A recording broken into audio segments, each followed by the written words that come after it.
जय माता दी। आज नवरात्रि की सप्तमी तिथि है और आज माँ काल रात्रि की विशेष पूजा होती है। माँ काल रात्रि माँ दुर्गा भगवती के ही शतमा स्वरूप है। तो आइए माँ काल रात्रि की कथा को संक्षिप्त में बताने का प्रयास करता हूँ। पौराणिक कथानुसार शुम्भ निशुम्भ नामक दो महादैत्य अति शक्तिशाली ब्रह्मा जी से वरदान पाकर और भी शक्तिशाली हो गए और स्वर्गलोक पे अपना आधिपत्य जमा लिया। देवताओं को स्वर्गलोक से खदेड़ दिए। सभी देवता पीड़ित होकर माँ शक्ति की आराधना करने लगते हैं।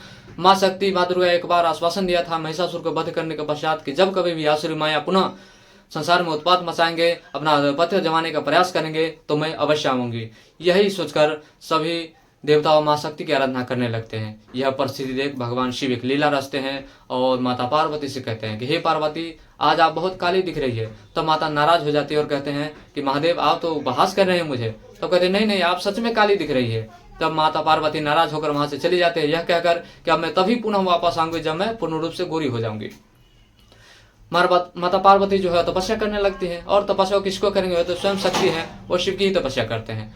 भगवान शिव शीघ्र प्रसन्न होते हैं और फल स्वरूप उनको यह कहते हैं कि आप जाइए गंगा में स्नान करके आइए, आपका इच्छा जो है पूर्ण हो जाएगी। तब माता पार्वती गंगा में स्नान करने जाते हैं। वहीं पर उनकी त्वचा से एक शक्ति उत्पन्न होती है, यानी कि दूसरी शक्ति उत्पन्न होती है।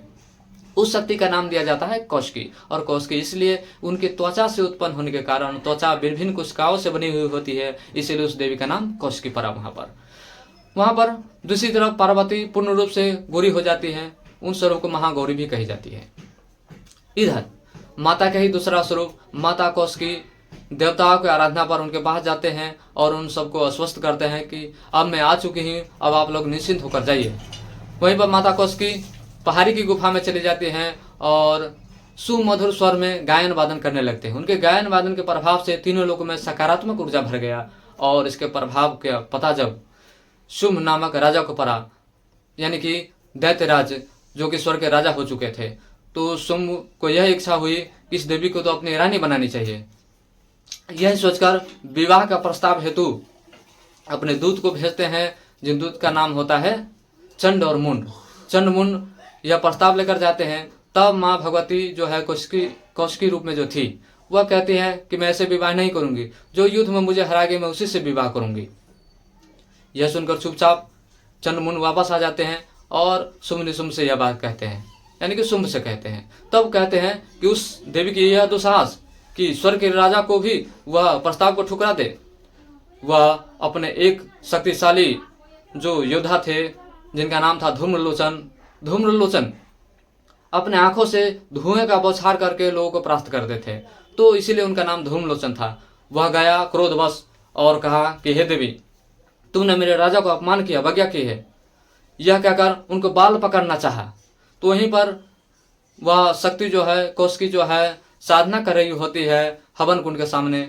वहीं पर हवन कुंड में अग्नि में फूंक मारते हैं और उसी अग्नि की ज्वाला के लपटे में वह धूम्रलोचन भस्म हो जाते हैं। उनके साथ कई सारे राक्षस गए हुए होते हैं, वो भी भस्म हो जाते हैं, जिनमें से एक आध राक्षस बचकर शुम्भ के पास जाते हैं और कहते हैं कि ऐसे ऐसे वह देवी ने धूम्रलोचन को वहीं पर भस्म कर दिया। तब क्रोध में भरकर शुम्भ ने चंड और मुंड को आदेश दिया कि जाओ बलपूर्वक उनको पकड़ के ले आओ मेरे सामने। तब चंड मुंड वहां क्रोध भरकर जब सेनाओं के साथ वहां पर जब माँ कौशिकी के समीप गई, तो माँ कौशिकी जो है अपने क्रोध से एक और शक्ति को उत्पन्न की और उस शक्ति ने चंड मुंड को अंततः परास्त किया। बताया जाता है कि और भयंकर युद्ध हुआ और चंड मुंड को परास्त किया। जब यह बात शुम्भ को पता चला तो वो तो और क्रोध में आग बबूले हो गए और वहीं पर अपने सबसे शक्तिशाली सेनापति रक्त और बीज को कहा कि जाओ मेरे आज्ञा का पालन करो। और रक्त बीज जो था वह महादेव से ही वरदान पा था कि जितने रक्त बूंद धरती पे गिरेंगे एक और रक्त बीज तैयार हो जाएंगे, इसलिए वो मरते नहीं थे रक्त बीज। तो रक्त बीज जाकर उसी क्रोधाग्नि स्वरूप माँ चंडी से लड़ने लगे। यहाँ पर उस चंडी का नाम चंड मुंड को मारने का कारण चामुंडा देवी कहा गया।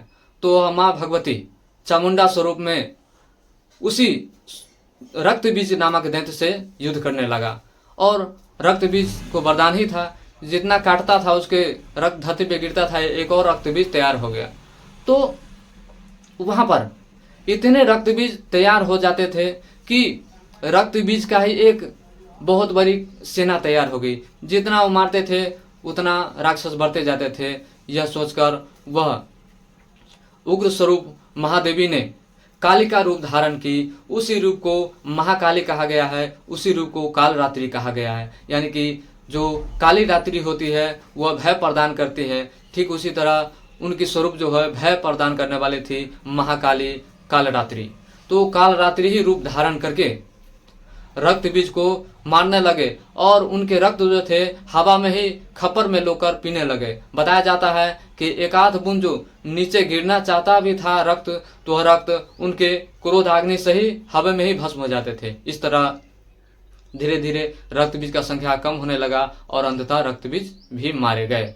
यह शव देख शुंभ और निशुंभ दोनों भाई अंततः सोचा कि अब मुझे ही जाना पड़ेगा, तो अपने सेना दल बल के साथ आते हैं और शुंभ और निशुंभ भी उनके हाथों मारे जाते हैं।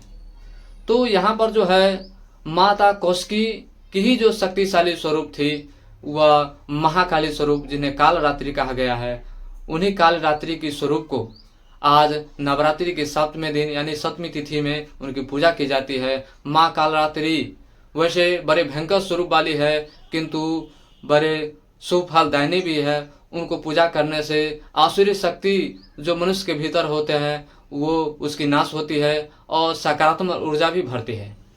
तो आज के दिन माँ काल रात्रि की विशेष पूजा करें और अपने चित्त में माँ काल रात्रि स्वरूप की ही धारण करें और आज के दिन उन्हीं की नाम में, उन्हीं के स्वरूप में अपने मन को व्यस्त रखें। इससे विशेष फल प्रदान होगी। तो बोलिए माँ काल रात्रि की जय।